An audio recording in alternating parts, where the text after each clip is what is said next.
Hi everyone, welcome back to another vlog. So in today's vlog, I'll be discussing or sharing a bit about my journey from 2020 to now, and also I'll be sharing some of my learnings that I've had, my views on podcasting, how they've shifted from 2020 to now. Shout out to Prab Simrit for that kind of question on X, and then I'll also be sharing about my learnings from over 100 plus episodes of the podcast.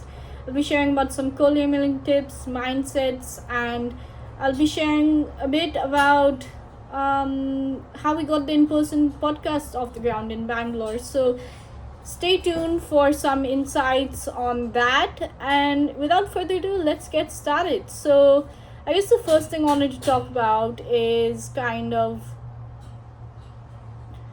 how did this journey start? How did I start BizPodRoohi? And it was basically as simple as just joining a workshop that was conducted by somebody I'd randomly connected with on the internet through Instagram. I had found his account, and then I reached out. I found out he was hosting a workshop for 3 days, and that workshop was life changing. He convinced me to join this workshop. Pish Kukreja, who's like one of the people I consider to be my mentor, and I actually got to meet him when I was in Bangalore. So the internet really enabled that kind of podcast thing for me, and I've been at it since then. So I started this around 2020 when I was around 18, 19, just started college kind of with basically just started college, and so started the podcast, and then fast forwards to now. I've recorded over 100 episodes, featured some legends like Kamal Ravikant and Sheel and so many more amazing people. And we're just getting started. So that's all I have to say on that front. And then in terms of how my views on podcasting have changed, I think before when I started podcasting, I had no idea that it would be like in-person podcasting would be such a big deal. The energy of in-person podcasts is just 100x better than having something virtually. And I think location is always going to be a bottleneck. So if you don't know enough people in the industry, it's going to be hard to kind of get the in-person podcast off the ground. So I have to still figure out the play there, how to get that done here in Singapore, since I'll be based here for at least 1 year at least. And then in terms of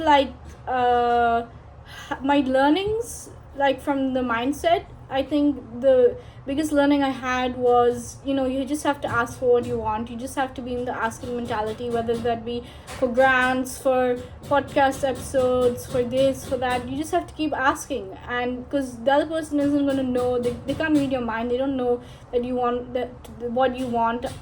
So you have to just be the first one to ask. You have to be upfront with your ask. And then I think the second thing is just shoot your shot. I think it's such a powerful framework, and it's really gotten me all the amazing guests that I've had today. I wasn't afraid of the rejection. I just went ahead and did it, and it's led to some amazing outcomes. I've had on like Kamal Ravikant because of shooting a short post. I got a DM from actually Sahil Lavingya because he saw the shooting my short post. So a bunch of amazing opportunities have kind of been enabled by shooting my shot. And then in terms of my mindset from like 2020 to now, I think my mindset in 2020 was like just keep on shipping episodes, and even now that mindset is still the same. Just keep on shipping episodes no matter who's watching, and it's kind of shifted more towards creating an impact, creating a legacy with the podcast, and that's what I aim to do. I want to create a kind of legacy with this podcast. I want it to become something big, and I want to become one of the top female and women voices in the podcasting space for the niche of startups, VC, business, investing, etc.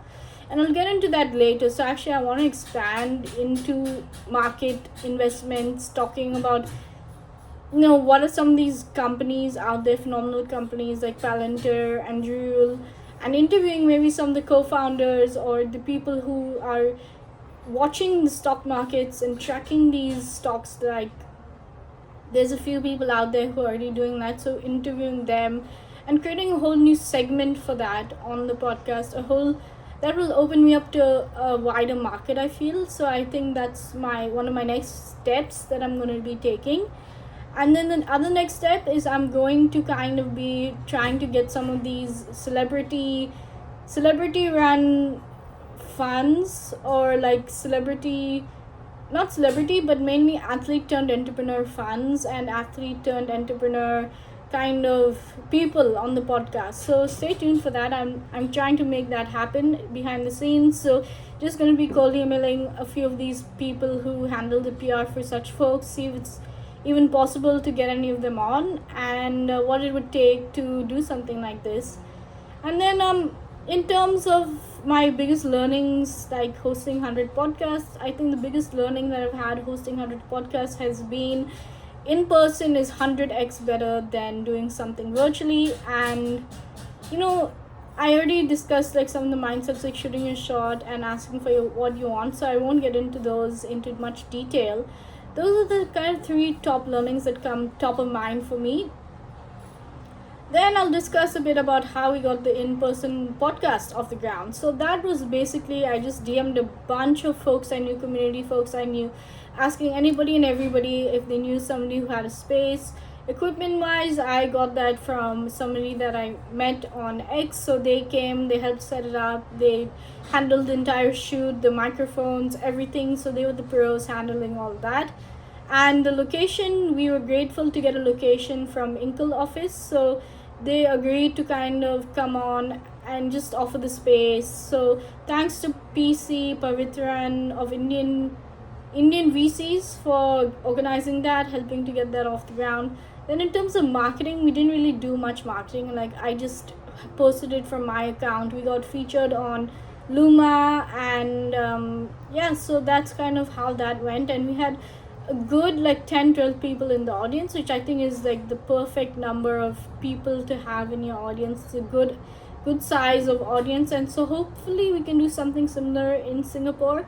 Let's see if we can get it done. And yeah, thanks for tuning in to this kind of vlog, and yeah, hope to make some more documenting the journey type vlogs.